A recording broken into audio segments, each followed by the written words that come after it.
The news day continues here on One News Now. I'm Maricel Halili. The Supreme Court is looking to expedite the release of this year's bar examination results. The exam kicked off today with 2 more days of testing scheduled on September 20 and 24. Some 10,700 bar examinees will be braving the test in 14 sites nationwide.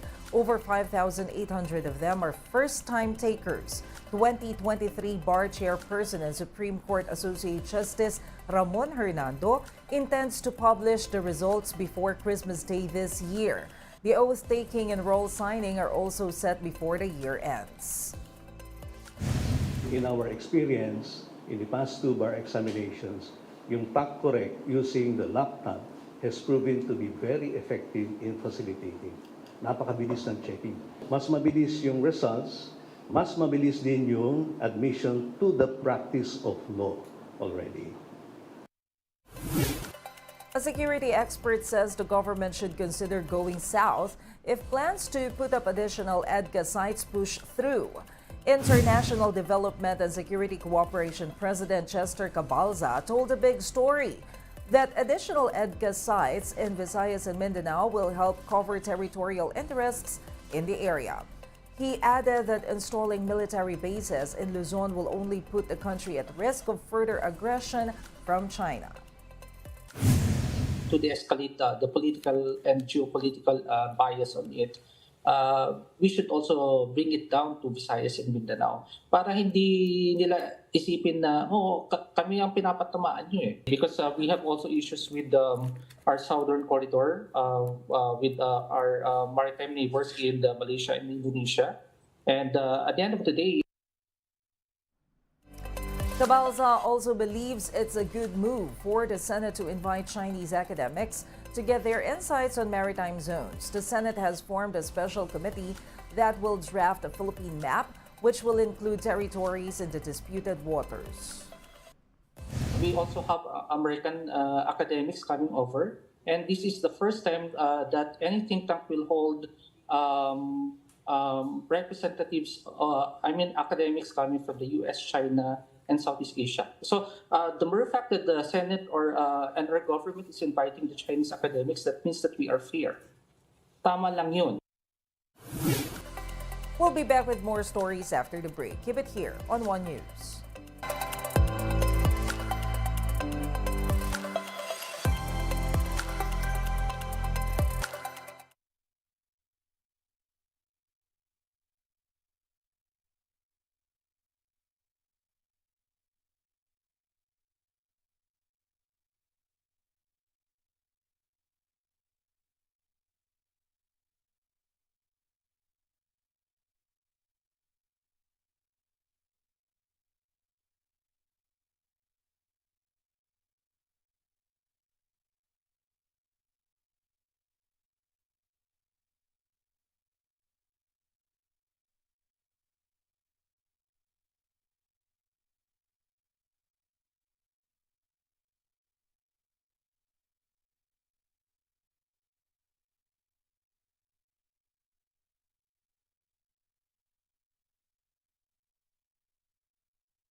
You're still watching One News Now. I'm Maricel Halili. Authorities are gearing up for the upcoming Barangay and Sangguniang Kabataan elections next month. Brian Basa with the details. It's 45 days before the Barangay and Sangguniang Kabataan polls, but the Philippine National Police has already recorded 4 election-related incidents, 2 in the Bangsamoro region, 1 in Calabarzon, and the other in Bicol. Authorities have also arrested over 400 people for various offenses. Almost 250 firearms have been confiscated. The country's top cop says they're keeping a close eye on private armed groups. Actually, even in the absence of yung election period, talagang tuloy-tuloy na minomonitor yan ng ating Directorate for Intelligence. And nagkataon lang na binibigyan natin ng mas maigting na attention because of this election period. 187,000 police officers will be deployed nationwide on Decision Day on October 30th, though the Quezon City Police has had a head start. They've stocked up on gadgets like body cameras and drones to make monitoring easier. Meron itong tinatawag natin dyan, yung thermal imaging capability. Pwede natin makita pag ang tao ay nagtatago dun sa behind the tree lines or even behind the walls. Authorities are also zeroing in on election hotspots. PNP sees 27 areas that could be placed under the red category, many of which are in Mindanao. These are sites that could be most vulnerable to violence. 230 areas are under the orange category or places under possible terror threat. More than 4,000 sites are under the yellow category, where political rivalry is intense. No final list yet, but the COMELEC chairman thinks the town of Malabang, Indano del Sur should be declared a hot spot. Gunshots previously jolted the town in end August. It violates the gun ban that's in effect from August 28th to November 29th. So sa aking palagay, bilang isang abogado lang, sa aking palagay, dapat ilagay sa COMELEC control yon. Of course, we will, without prejudice to the recommendation of the Philippine National Police. The police, military, and Coast Guard have until the end of the month to assess the election hotspots. The COMELEC will then finalize and release the list. We should remain that way para hindi naman magkaroon ng concern ang ating mga areas na mapapangalanan because ito pa naman ay hindi final. For News 5, I'm Brian Basa, and we are One News. Let's now take a quick look at other stories we're watching. The Philippines is ready to deploy aid to Morocco following the deadly quake that killed over 2,900 people.